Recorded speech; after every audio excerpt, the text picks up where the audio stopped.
Hello class, welcome to you another video and this is a new chapter of the class 12th biology. That name is Principles of Inheritance and Variation. Okay, तो आपको ये समझना है कि inheritance और variation को हमें थोड़ा समझना पड़ेगा.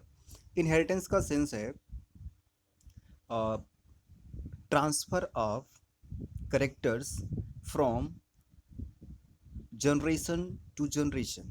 एक जनरेशन से दूसरे जनरेशन में जो करेक्टर ट्रांसफ़र हो रहे हैं उन्हीं को हम इनहेरिटेंस बोलते हैं.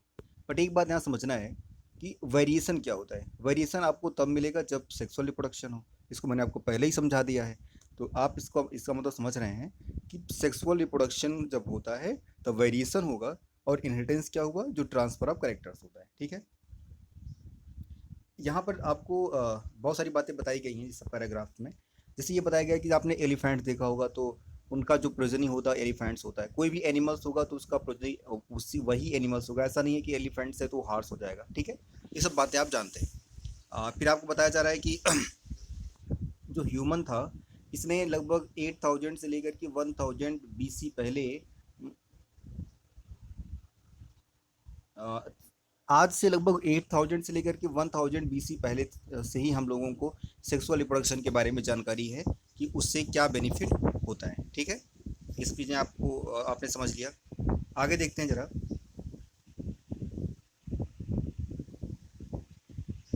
मेंडल्स को समझते हैं कि मेंडल्स लॉ ऑफ इनहेरिटेंस क्या है.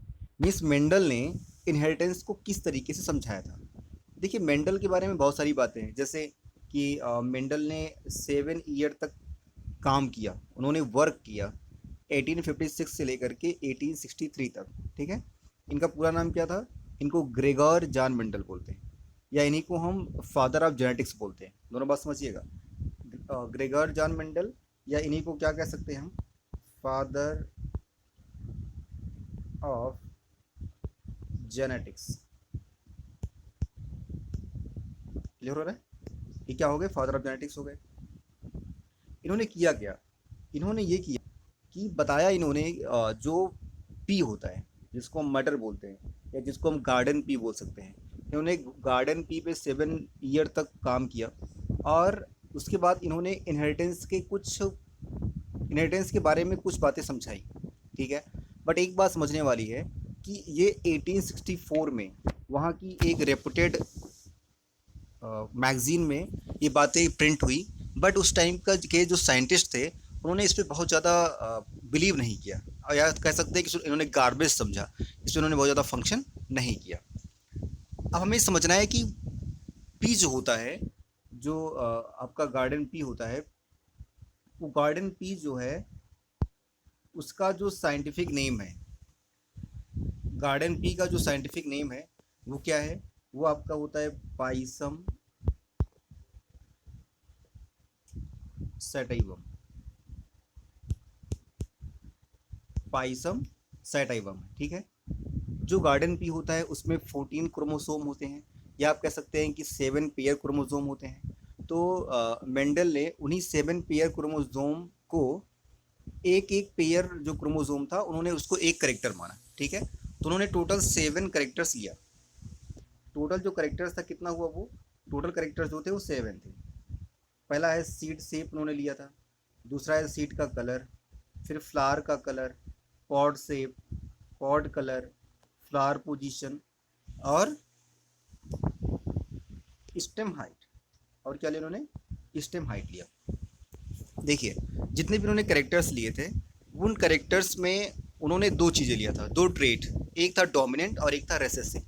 जैसे अगर आप देखें यहाँ पर तो सीड शेप की अगर बात करें तो यहाँ पे राउंड कैसा है, डोमिनेंट है, जबकि रिंकल्ड कैसा है, रेसेसिव है. वैसे सीड कलर में येलो कैसा है, डोमिनेंट है. रेसेसिव कौन है, ग्रीन है. फ्लावर कलर में अगर देखोगे वायलेट क्या है, डोमिनेंट है. रेसेसिव क्या है, वाइट है.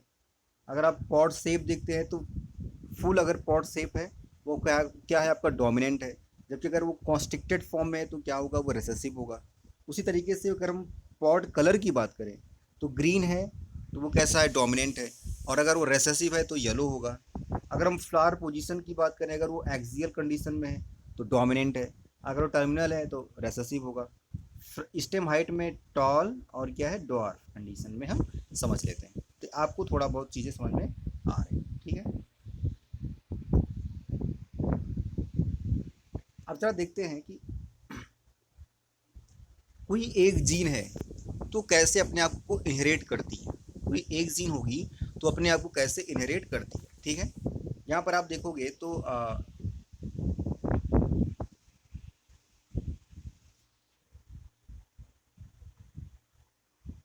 चलिए देखते हैं। जैसे मान लो यहाँ पर पेरेंटल कंडीशन में क्या है, एक लिया मेंडल ने टॉल लिया, टॉल मतलब डोमिनेंट लिया। एक ही करेक्टर के दो ट्रेट लेते हैं, एक कैसा है टॉल, दूसरा कैसा है डॉर्फ। ये पेरेंट कंडीशन में है। अब इसके बाद इनमें जब क्रॉसिंग हुई तो क्या हुआ, F1 जनरेशन मिलता है। इसमें टाल और टाल बना, टाल और टॉल बना। और F2 में क्या बनता है, अगर आप F2 में देखोगे तो क्या है, F2 जनरेशन में 3 हुआ टॉल और एक क्या हुआ ड्वार्फ हुआ, 3 टॉल और एक ड्वार्फ हुआ, ठीक है। अब जरा ये समझिए, जब एक जीन के बारे में हम पढ़ते हैं तो ऐसे क्रॉस को हम मोनो हाइब्रिड क्या बोल सकते हैं बच्चों, मोनो हाइब्रिड क्रॉस बोलते हैं। और मोनो हाइब्रिड क्रॉस में एक आपको पढ़ना होता है फिनोटिपिक रेशियो और दूसरा देखना होता है जीनोटिपिक रेशियो। अगर हम फिनोटिपिक रेशियो की बात करते हैं, ये कितना मिलेगा आपको, 3:1 मिलेगा। और अगर जीनोटिपिक रेशियो की बात करेंगे तो 1:2:1 मिलेगा। ये चीज़ें हो गई, ठीक है।